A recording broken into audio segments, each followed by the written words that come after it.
BFM Business, Intégral Placement, idée de placement. Tiens, on va parler d'assurance vie. Devez-vous privilégier les contrats d'assurance vie en ligne? Une question que vous êtes nombreux à nous poser chaque jour sur notre site bfmbusiness.com. Eh bien, on va vous répondre très concrètement avec l'un des meilleurs spécialistes, François Tindiller. Bonjour François. Bonjour.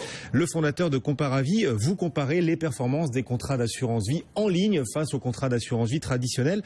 Si on regarde les performances, justement, l'assurance vie en ligne est vraiment concurrentielle. Elle fait vraiment mieux que les contrats d'assurance vie traditionnels classiques. Alors, les performances sur les contrats d'assurance vie en ligne ont oscillé entre 3 et 4% pour l'année 2013, car il faut savoir que les performances sont connues en janvier de l'année suivante, c'est-à-dire qu'en janvier 2014, on connaîtra, en janvier 2015, on connaîtra les performances pour l'année 2014. Donc les performances de l'année 2014 ne sont pour l'heure pas connues, sachant que on devrait s'orienter vers des performances à la baisse du fait de la baisse du marché obligataire, la baisse des OAT. Nouvelle baisse des rendements des fonds euros à attendre donc pour cette année, y compris sur les contrats en ligne. Ces contrats en ligne, tout le monde dit, ils sont plus intéressants que les autres contrats. Ils sont peut-être plus intéressants, mais ils ne sont pas miraculeux. Alors ils sont déjà plus intéressants en termes de droit d'entrée, car ce sont des contrats dits à 0% de droit d'entrée. L'épargnant n'a pas à l'intégralité de son capital qui est investi. Sur 100 euros de placé, 100 euros sont investis, alors que les contrats traditionnels ont des frais d'entrée en général entre 1 et 4%. C'est donc un premier avantage. C'est déjà une première façon de préserver le rendement du contrat. Exactement. Ne pas payer de frais dessus. Pas payer de frais dessus. Et le deuxième avantage consiste en des frais de gestion qui sont assez réduits. On est sur des frais de gestion entre 0,6 et 0,9% sur les contrats d'assurance vie en ligne, les contrats sur Internet. Mais c'est le seul argument c'est le seul argument en faveur des contrats en ligne, les frais, l'absence de frais, où il y a aussi des techniques ingénieriales, des techniques de gestion de ces contrats d'assurance vie qui permettent aussi de doper leur rendement. Tout à fait, vous avez ces contrats-là qui présentent des options assez innovantes. Vous avez comme option notamment la sécurisation des plus-values. Les plus-values qui sont générées sur les fonds actions, sur les unités de compte, sont automatiquement reversées sur des supports sécuritaires comme par exemple le fonds en euros. Vous avez d'autres... Oui, c'est une façon en effet de sécuriser mes plus-values. Ce que je ne peux pas faire par exemple dans un contrat d'assurance vie traditionnel, mes unités de compte, je ne peux pas automatiquement les sécuriser en les faisant passer sur un contrat fonds euros. Alors ces options sont aujourd'hui présentées que pour les contrats sur Internet, les contrats en ligne. D'accord.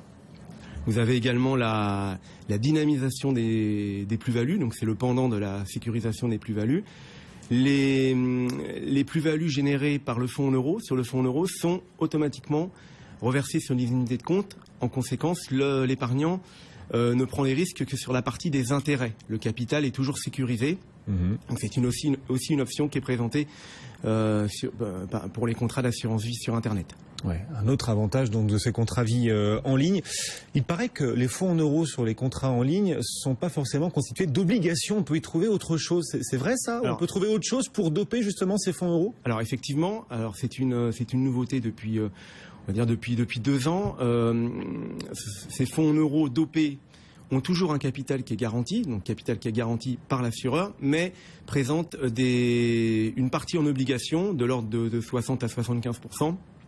Et pour le reste, des supports actions, de l'immobilier, des produits structurés. Mais ça s'appelle quand même fonds en euros. Oui, exactement. Ces produits gardent l'appellation de fonds en euros.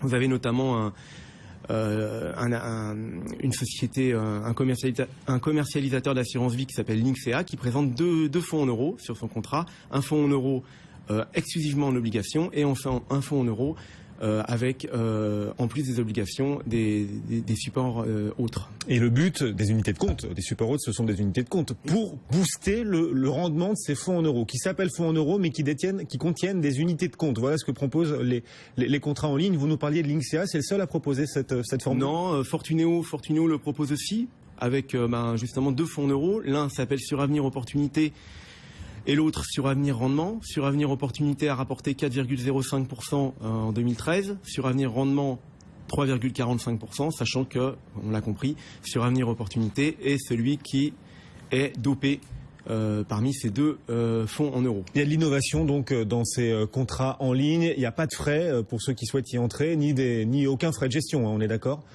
Alors, les performances Si. que je viens de donner là, sur le fonds en euros, ce sont des performances qui sont nettes de frais de gestion. C'est-à-dire que les frais de gestion sont déjà déduits de la performance affichée. Donc le rendement de plus de 4%, c'est net de frais de gestion. Donc c'est vraiment important. Exactement. D'accord. Est-ce que tout ça convainc les Français? Est-ce que les Français sont de plus en plus nombreux justement à investir dans ces contrats vie en ligne aujourd'hui? Oui, la collecte des contrats en ligne est de plus en plus importante. C'est un secteur qui est en pleine effervescence. Les contrats des assureurs classiques et les contrats des banques classiques marquent un peu le pas, mais les contrats en ligne, eux, ont actuellement le vent en poupe. Vous les conseillez clairement face aux contrats classiques ou il y a des bémols sur ces contrats vie en ligne quand même? Alors, il faut être assez sélectif, il faut être vigilant. Ce sont des contrats qui sont en architecture ouverte, c'est-à-dire que vous avez un grand nombre de fonds qui sont proposés par le contrat. Vous avez des contrats qui comportent plus de 150, voire même certains plus de 200 fonds.